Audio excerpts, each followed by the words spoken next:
आज इस अवसर पर हमारे बीच उपस्थित आदरणीय संजय श्रीवास्तव जी, अमित चिमनानी जी, अनुराग जी, सत्यम जी, सुनील चौधरी जी और हमारे बीच उपस्थित रायपुर के प्रिंट मीडिया, इलेक्ट्रॉनिक मीडिया के हमारे स्नेहिल भाइयों और बहनों, आप सभी का अभिनंदन है। और आज जो विषय है वो योग दिवस, कल हम जो आयोजित करने जा रहे हैं, पूरी दुनिया अंतर्राष्ट्रीय योग दिवस के रूप में इस दिन को मना रही है, उसका बहुत ही महत्वपूर्ण जो ओकेजन है, उसी संदर्भ में आज की प्रेस वार्ता पार्टी की ओर से आयोजित की गई है। इसमें आप सभी का अभिनंदन करता हूं मैं। और आप सभी को, जैसा कि संजय जी ने कहा और आप सबको विदित ही है कि 2014 में मोदी जी की सरकार बनी और 2014 से ही इस विषय पर प्रयास हुआ कि योग को पूरी दुनिया योग को एडॉप्ट करे। और यूनाइटेड नेशन जनरल असेंबली, जो संयुक्त राष्ट्र की सामान्य सभा है, उससे बड़ा मंच इस विषय को रखने के लिए नहीं हो सकता था। और 2014 में ही नरेंद्र मोदी जी की लीडरशिप में इस विषय को रखा गया और दुनिया के 177 देशों का समर्थन प्राप्त हुआ। और एक तरह से हम कह सकते हैं कि भारत का जो सॉफ्ट पावर है उसे पूरी दुनिया ने स्वीकार किया। भारतीय संस्कृति, भारतीय विरासत का जो महत्वपूर्ण बिंदु है उसे पूरी दुनिया ने स्वीकार किया। अनेकों इसमें मुस्लिम राष्ट्र, अनेकों ईसाई धर्म को मानने वाले राष्ट्र, सब ने इसका समर्थन किया और एक लाइफ स्टाइल के रूप में, एक महत्वपूर्ण विषय के रूप में पूरी दुनिया ने इसे अडॉप्ट किया। 177 कंट्री ने अडॉप्ट किया और 177 से भी ज्यादा देशों में आज योग को लोग जीवन शैली के रूप में लगातार अपना रहे हैं। योग का जो सबसे प्रथम रूप हमारी परंपरा में, हमारी संस्कृति में, हमारी विरासत में जो दिखाई देता है वो आदि योगी शिव के रूप में दिखाई देता है। आदि योगी का जो मूर्त रूप है वो योग करता हुआ ही रूप साफ तौर पर हमको दिखाई देता है। महर्षि पतंजलि ने योग को एक पूरी तरह से साइंटिफिक स्ट्रक्चर दिया, एक वैज्ञानिक संरचना दी और पूरी दुनिया के सामने योग को प्रस्तुत किया। और ये आज नहीं, हजारों साल पहले ये सब चीजें हो रही थी हमारी परंपरा में, हमारी संस्कृति में।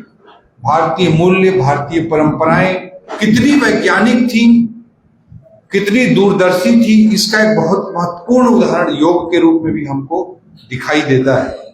और भारत किसी हजारों साल पुरानी परंपरा को पूरी दुनिया में, जब यूनाइटेड नेशंस जनरल असेंबली, संयुक्त राष्ट्र सामान्य सभा के माध्यम से 177 देशों के सहमति के साथ, उनके समर्थन के साथ जब अपनाया जाता है, तो निश्चित रूप से भारतीय मूल्य और भारतीय परंपरा को विश्व गुरु के रूप में जगत में प्रसारित करने का, पूरी दुनिया में प्रसारित करने का जो हमारा प्रयास है वो साफ तौर पर स्वीकारोक्ति के रूप में दिखाई देता है। विश्व बंधुत्व का भाव, सर्वे भवन्तु सुखिनः का भाव हमारी संस्कृति के प्राण तत्व के रूप में बसता है। और इसी रूप में हमको इस विषय को देखना चाहिए कि किस तरह से भारतीय परंपरा की ताकत को पूरी दुनिया ने अपनाया और ये सॉफ्ट पावर भारत का जो है उसे दिखाता है। भारतीय मूल्यों की जो स्वीकारोक्ति है, भारतीय मूल्यों की जो स्वीकारोक्ति है वो भारत देश के लिए नहीं, पूरी मानवता के लिए, पूरे जड़ और चेतन पूरी धरती के लिए भारतीय मूल्यों को अडॉप्ट करना बहुत महत्वपूर्ण है। पूरे पृथ्वी की उत्तर जीविता के लिए, पूरे पृथ्वी के सतत विकास के लिए, सभी लोगों के कल्याण के लिए, विश्व बंधुत्व के लिए, वर्ल्ड ऑर्डर एंड पीस, विश्व व्यवस्था और शांति को स्थापित करने के लिए ये बहुत ही महत्वपूर्ण है भारतीय मूल्य। उसी रूप में इसे देखना चाहिए। मोदी जी जब बात करते हैं पंचप्रण की, अन्य अपने विजन की जब बात करते हैं तो साफ तौर पर कहते हैं विकास भी और विरासत भी। हमको विकास भी करना है और हमको अपने विरासत के श्रेष्ठ मूल्यों को सामने लेकर भी आना है। कोई भी देश गुलाम होता है, कोई भी समाज में जब गुलामी के बिंदु पड़ते हैं कोई भी देश कमजोर होता है तो उसे उसकी संस्कृति से, उसकी परंपरा से, उसके विरासत से काट दिया जाता है, तभी वो गुलाम होता है, तभी उसका मनोबल गिरता है। चाहे हम मध्यकाल की बात करें तो उस समय पर एक हताशा, निराशा के भाव उत्पन्न होने की स्थिति उत्पन्न हो रही थी। उस बीच में भी तुलसीदास, सूरदास, कबीरदास जी जैसे लोग आए और हमारी परंपरा और हमारी संस्कृति को पुनः समाज के सामने लाया और भारतीय समाज के आत्मविश्वास को बढ़ाते हुए समाज को हताशा, निराशा से बाहर निकालने का काम किया। अंग्रेजों ने भी, आप सबको पता है कि मैकाले जो आया था, वो जब आया यहाँ पर भारत में तो वो बहुत हाई सैलरी के साथ अंग्रेजों ने लाया था और उसकी विशेषता थी कि वो 15 महीना दिन में एक नई भाषा सीख सकता था। मैकाले इस तरह का व्यक्ति था। तो अंग्रेजों ने सोचा कि हम भारत मैकाले को लेके आएंगे तो भारत में इतने प्रकार की भाषाएं हैं, इतने प्रकार की संस्कृति है, तो ये व्यक्ति अच्छे से अध्ययन करके हमको दे पाएगा कि भारत को लंबे समय तक कैसे गुलाम रखा जा सकता है। इसका रिसर्च पेपर बनवाने के लिए, इसका एनालिसिस करवाने के लिए मैकाले को लेकर आए थे। मैकाले 4 साल तक भारत में रहा तो उसको वायसराय ने एक बार कहा कि तुम तो कोई भी नई भाषा नहीं सीख रहे हो, तुमको 15 महीना दिन में नई भाषा सीख जाते हो। भारत में अलग अलग प्रकार की भाषा संस्कृति है और उसको तुम सीखोगे और उसके आधार पर रिसर्च पेपर बना करके दोगे कि हम कैसे लंबे समय तक भारत को गुलाम बनाकर रख सकते हैं। इस पर्पज से तुमको लाए हैं, लेकिन तुम तो you are not doing your job properly, तुम अपने काम को अच्छे तरीके से नहीं कर रहे। तो वायसराय ने कहा, तो मैकाले मुस्कुराते हुए बोलता था कि no no, I am doing my job properly, don't worry. वो ऐसे ही बोलता था। और 4 साल भारत में रहने के बाद मैकाले जाकर ब्रिटेन में जाकर अपना पेपर प्रस्तुत किया और उसने लिखा कि अगर हमको भारत को लंबे समय तक गुलाम बनाए रखना है तो हमको भारतीय भाषा और भारतीय संस्कृति सीखने की जरूरत नहीं है, हमको भारत में अंग्रेजियत सिखाने की और अंग्रेजियत थोपने की, हमारी संस्कृति की सुप्रीमेसी को इस्टेब्लिश करने की जरूरत है। ये विचार था मैकाले जैसे व्यक्ति का और भारतीय संस्कृति को, भारतीय मनोबल को तोड़ने का काम अंग्रेजों ने किया ताकि भारत को लंबे समय तक गुलाम रख सके। उस समय भी नवजागरण का समय आता है, राजा राम मोहन राय जी जैसे लोग सामने आते हैं, ईश्वर चंद्र विद्यासागर जी लोग जैसे सामने आते हैं, मैथिली शरण गुप्त जी के जैसे कवि सामने आते हैं और भारतीय परंपरा और संस्कृति के महत्व को दर्शाते हुए, भारतीय समाज के आत्मविश्वास को ऊपर उठाते हुए, भारतीय समाज को हताशा और निराशा से बाहर निकालने का काम करते हैं। इसी तरह से मोदी जी हमेशा कहते हैं विकास भी, विरासत भी, और उसी का एक बहुत बड़ा प्रतिफलन हमको योग के रूप में दिखाई देता है। योग अत्यंत महत्वपूर्ण है, हमारे शरीर को, हमारे मन को और हमारी आत्मा को संयमित करने का, संतुलित करने का सबसे बड़ा माध्यम है। आज ऐसे महत्वपूर्ण विषय को हमको अपनाने की बेहद जरूरत है। जब हम हेल्थ की बात करते हैं तो आप सभी इस बात को मानेंगे कि एलोपैथी की जो चीजें हैं, जो वेस्टर्न मेडिकल साइंस है, वो हम बीमार होने के बाद ट्रीटमेंट की बात करता है। हमारे शरीर में, हमारे लीवर में, कि हमारे हार्ट में, कि हमारे ब्रेन में, कि हमारे किडनी में कोई भी सिम्टम जब आता है, आप सभी जानते हैं, कोई भी सिम्टम आता है तब तक वो खराब हो चुका होता है, काफी हद तक परेशान हो चुका होता है, फिर हम उसको ठीक करने की कोशिश करते रहते हैं। तो इसलिए हेल्थ में आज एलोपैथिक वेस्टर्न ट्रीटमेंट के स्थान पर वेलनेस का कॉन्सेप्ट अधिक जरूरी है कि हम बीमार ही क्यों ना पड़े, इसके बारे में हमको सोचने की बहुत जरूरत है।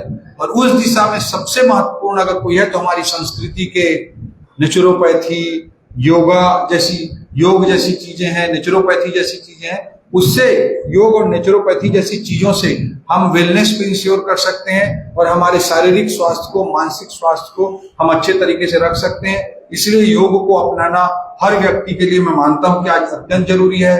भागम भाग भरी दुनिया में, तेज गति से चलती हुई दुनिया में, टेक्नोलॉजी प्रधान दुनिया में योग को अपनाना बहुत ही ज्यादा जरूरी है ताकि हम अपने वेलनेस को इंश्योर कर सकें।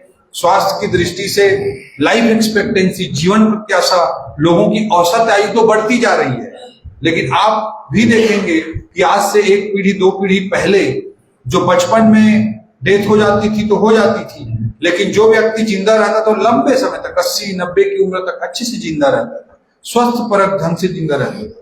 हालांकि कम उम्र में ज्यादा डेथ हो जाते थे छोटी छोटी बीमारियों का। आज हम लोग उम्र ज्यादा है लेकिन लाइफ स्टाइल डिसीज से सब लोग ग्रसित हैं।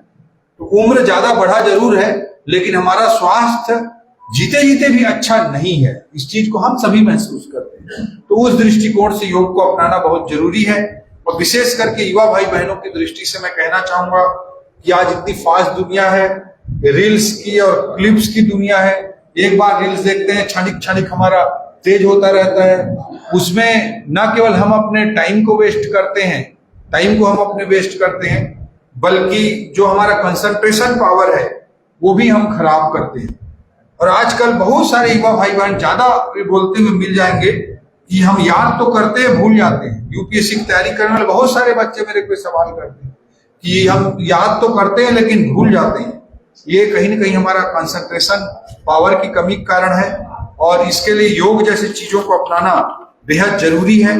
तो इस विषय को रखते हुए मैं बात रखना चाहता था। और हमारी भारतीय जनता पार्टी योग के प्रति समर्पित है, भारतीय संस्कृति के उदात्त मूल्यों के प्रति समर्पित है और आज पूरी दुनिया इसे एडॉप्ट कर रही है। इस साल का योग का जो थीम है, योग for one earth one health, इस थीम पर मनाया जा रहा है। पहली बार 2015 में जब अंतर्राष्ट्रीय योग दिवस मनाया गया था तो योग फॉर पीस एंड हार्मनी था, शांति और विश्व बंधुत्व हार्मनी के लिए, सामंजस्य के लिए ये बनाया गया था। इसे अलग अलग रूपों में किया जा रहा है। योग संगम, इसके लिए खास आयोजन आज देश में कल किया जाएगा। 10,000 से अधिक स्थानों पर एक साथ योग का प्रदर्शन होगा जो कि अपने आप में एक विश्व रिकॉर्ड होगा। अनेक स्थानों पर योग पार्क की भी स्थापना की जा रही है। इसके अलावा युवाओं को कनेक्ट करने के लिए भी अनेक तरह से लोगों को जोड़ा जा रहा है। 10 स्थानों पर देश में एक सप्ताह तक चलने वाला योग महोत्सव स्थापित किया जा रहा है, जिसका समापन माननीय प्रधानमंत्री जी के नेतृत्व में केंद्रीय समारोह के रूप में योग महाकुंभ के रूप में होगा। और योग के माध्यम से अनेक प्रकार के आर्थिक अवसर भी हमारे देश में और दुनिया में उपलब्ध हो रहे हैं। 20,000 करोड़ से अधिक की इकोनॉमी आज इस तरह के योग आधारित चीजों पर निर्भर है। एक अध्ययन के अनुसार 1 लाख से अधिक प्रमाणित योग शिक्षक दुनिया से 190 देशों में योग सीखने सिखाने का काम कर रहे हैं। भारत में एक NSSO national sample survey organisation जो होता है उसके अनुसार 2.5 करोड़ लोग भारत में योग को नियमित रूप से अपना चुके हैं। आज मुझे लगता है कि इसे और बहुत तेजी से आगे बढ़ाने की जरूरत है। और आदरणीय नरेंद्र मोदी जी की ओर से, आदरणीय हमारे मुख्यमंत्री जी की ओर से, हमारे भारतीय जनता पार्टी के प्रदेश अध्यक्ष जी की ओर से, हमारे राष्ट्रीय अध्यक्ष जी की ओर से, सभी की ओर से मैं आप सब लोगों को भी आह्वान करता हूं कि आप कल जरूर किसी न किसी स्थान पर योग में आप भी शामिल हों और आपके माध्यम